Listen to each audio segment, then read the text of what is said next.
Salamat sa kayunan mga isuon. Men, so ang kapagpahuway sa atong isuon, nato mga Kristiyano, congratulations. Pero sa dagway nga atong nakita, murag dili kita malipayon mga isuon. At the time we congratulate someone, nata sa stage sa kalipay mga isuon. Men, so salamat sa Ginoo nga kanina dili dili angay ta nga magsubok. Kay tanan nga nakabaton ni Kristo, iya naman ni Kristo. Amen. And nasayod ta sa itong dangatanan.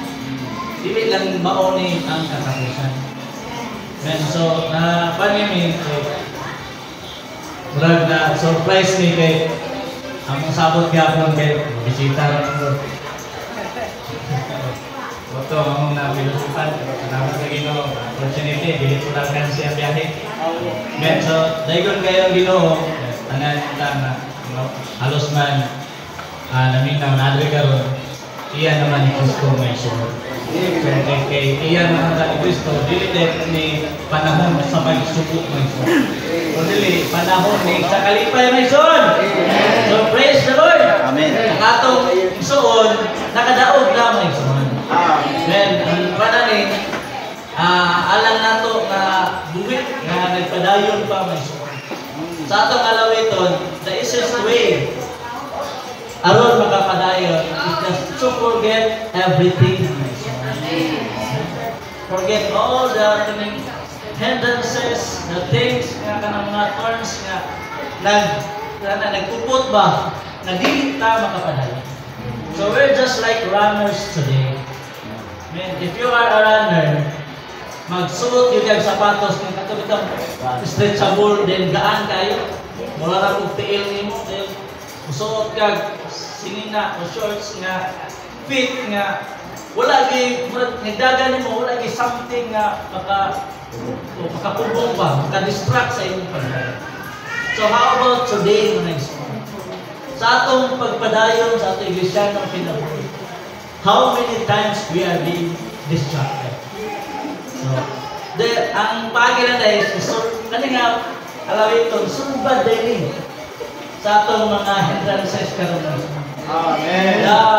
Ang butang sa mga butang nga dili ta makapadayon uswag ang atong iglesia ng kinabuhi kay kanuman dili ta makalimot sa mga butang na forgetting the things which are behind. Kung unsa ta kanhi ato din ang kalimtan mga isa. Amen. Kaya ang tungong naman aron ta makapadayon sa atong iglesyahan ng kinabuhi. So, buot batang makapadayon mga igsoon. Amen. So, ang atong MR today, nag-encourage, nag-esgot siya, the preparation of the bride. So, ang gitakil naman galing nato. But in reality, my son, how do we prepare ourselves to become a bride? Do we do something nga makapalipay sa Diyos? Ang babae, aron mahimo siyang qualified nga mahimo siyang asawa may son. Not just maturity sa iyang age. Kaya na may 18 na pero ang buot 3 anyos paghihapon. Kinanglan, dili ang kadugayon sa atong iglesia na kinabuhi. Taon-taon na ta sa iglesia na I am qualified to be a bride. Kundi ang paghimo naton qualified is just yung sa nato pag-prepare sa atong balay, sa atong pagpanarbaho, uban sa atong kaning sa usapan ba palibot. Makita ba nila na kaning mga tawhanan mo gid ni mahimong pangasaunon sa Dios. Amen. Kaya ang pangasaunon sa Dios nagpadayag na gyud siya sa Dios mismo mga isa. Amen. We're just an illuminalis of Christ. But how do we sana sa panggali nga nabay na nakitaan nga Kristo sa atong pagkinabuhi. Kay ang pruweba nga mahimo kanang nakapadayag kay Kristo una ang atong pamilya, ikaduha ang atong mga silingan. Kanang may igsoon uban nga di nato silingan, pwede naman nagkuan. Muna nga thank the Lord nga today ang kahimtang sa atong igsoon opportunity po ni nga aron ma-kwanta man igsoon kaning ma-encourage ta na ang kamatayon walay gipili nga edad nga igsoon. Kani na ay makaingon na pinadunggan nga manghod nako kami kamera dili nato may bawaan almost na ang kamatayon dangat nato. Muna ngayon sa Amos nga mangandam. Pero sa atong pagkinabuhi, yun sa nato ang pagpangandam mga igsoon aron mahimo ta qualified as a bride mga igsoon. Amen. Ang babae ginanglan siya nga usa pagwapa, mature siya physically, ang iyang edad ma-qualify, ang iyang character ma-qualify as a bride mga igsoon. Mga muna sa atong limay karon gisgutan ay karakter, ay gugma, pero sa mga karakter nato mga igsoon makapadayag matag Kristo sa atong pagkatao. Amen. Sa diri nga siya ang paagi lang ng igsoon, sa naman matanga is just to pursue Him and know Him. So sa dihang mo pursue ta niya, may ilhan nato siya ug makikaplagan nato siya. Muna sa sinulat ni Brother Elinga, ingon siya nga, sa diha mo basa ta sa pulong, Lord, may kaplagan ta nako ang imong persona diya sa atong pagbasa. Amen. Kaya sa diha may kaplagan nato siya magson, diha na dunay gid pag-usab. Muna makaingon ta nga, kalimtan natong nangagi, aron makapadayon ta ngadto sa una. Ay siya nga, count all things lost for Him. Dili ni basta-basta. Kaya naman, na yung mga tao na naka-gain of higher course, mayo nga, nandiyan din, nabaw, nandiyan na yung daw, nalagal ng Ginoo. Kaya, count all things lost for Him. Dayon, siya nga, just gain Him, obtain Him, live hope. Muna maalam na ito mga Kristohanon karon. Ato lang yung batunan si Kristo may suwa. But in what way man na mabatunan nato ni Kristo may suwa? Kumanta, nakadawat sa kaluwasan, nanatay kamay Kristo. But sa atong pagpadayon, saan nato mga makabaton patagduga na Kristo? Kasi nga, we need, so, kanabitaw, sana masinatihan nato si Kristo, matagamdaman nato ang iyang katakis. Then, kaya ka nang ma-enjoy tayo. Then, when we come to the Word, how many times we enjoy it? Kaya enjoyment, mag-result na siya o kanang ngitag-igkag ba, kaistoryahan. Kanabi ito, mamistata, then malamian ka sa itong gikaon, makapanabi, gikaon. Then how many times kanang namulong ta og Kristo kumanta ning duol sa pulong. So, oh Lord Jesus. Amen. And asa nga this is the way aron ma-enjoy ta may so is mabalik ang atong appetite diha sa Ginoo. There are a lot of times in me. There are a lot of times when I come to the Word, I don't have much enjoyment.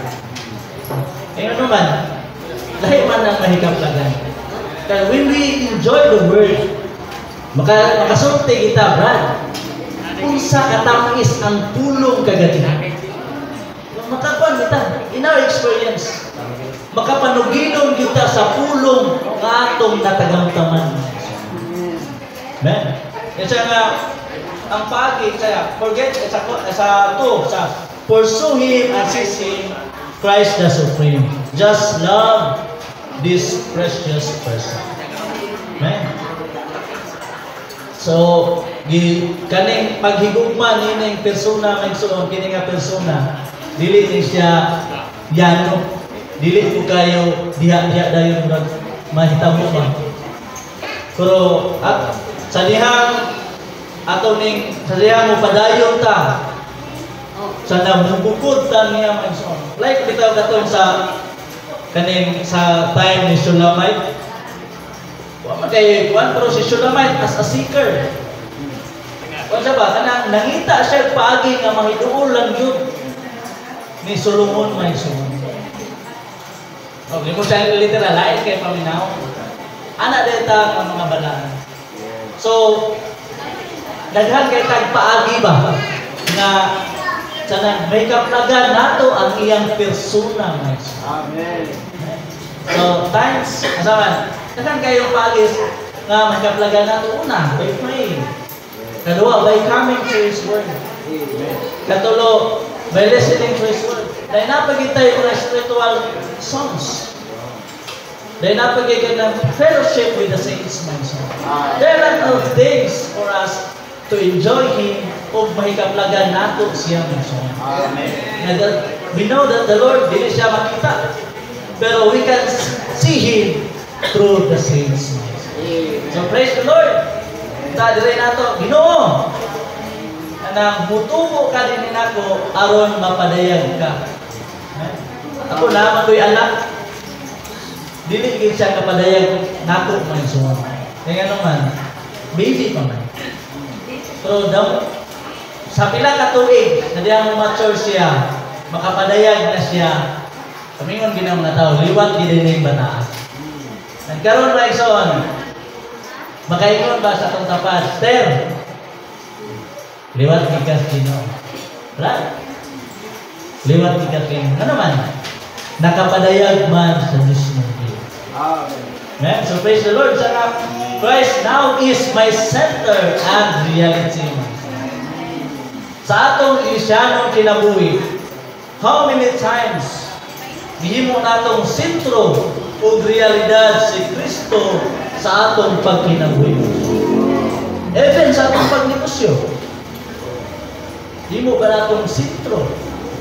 Sometimes, manegosyo ta kay, manalang, madato ta, mahiyahay.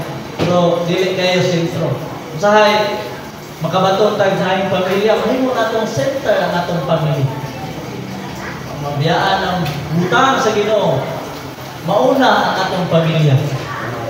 Then, dili gid nato siya, mahimong realidad. Amen. So, praise the Lord. Kani nga mga butang, kani nga lawiton, na-enjoy niya sa time pa sa ilitan, ladies conference, kung ginakuan kayo.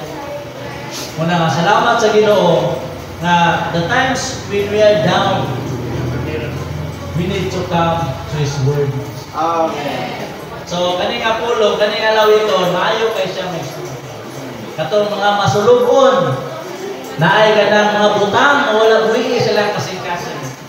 Just sing this hymn mga isong. Amen. Only pagi, forgetting the things which are behind. Amen. So kung wala pa ta ka-forget anang butang, kung sa itong nganhi mga isong, there's no way for us to go on. Kaya naman, moment to'y makapabirag na ito. Babag na ito. O sa barkong angkla ba? Sa usapan nito larga, katong mga butang na angkla. Gamay lang ang angkla. Pila lang nakaposting ito sa barko. Pero kung dili na siya mabiyaan, dili na siya maibot, there's no way for us to move on. Amen. Kaya press on, pursue with this mind, boys. By any means, it's our now redeem. Amen. Ato yung i-redeem ang panahon, boys. Amen. Kaya ang panahon, wata kabalo. Wata kabalo sa panahon. Oh, wata kabalo kinsa yung musunod. Muna nga, it's our now redeem. Dili ta magsalik, kabaskog ta. Kaya kung ugangan, wala naman katuig, bulsi na katuig. Daghan pa ng baskog, nauna na siya ha. Wala siya, kamatyon na, bulsi na katuig kamatyon. Muhi pa man natod ka ron. Baskog niya ang gating man sa una, nauna. O Oh, muna, it's our na-redeem. Atong i-redeem ang panahon mo. Amen. So praise the Lord. Then stretch forth, lay hold of Him. So salamat kay sa Ginoong Isuon na atong panahon kay mura kayo, so na po. Yatag nato sa atong Isuon at pagpadayon. Amen.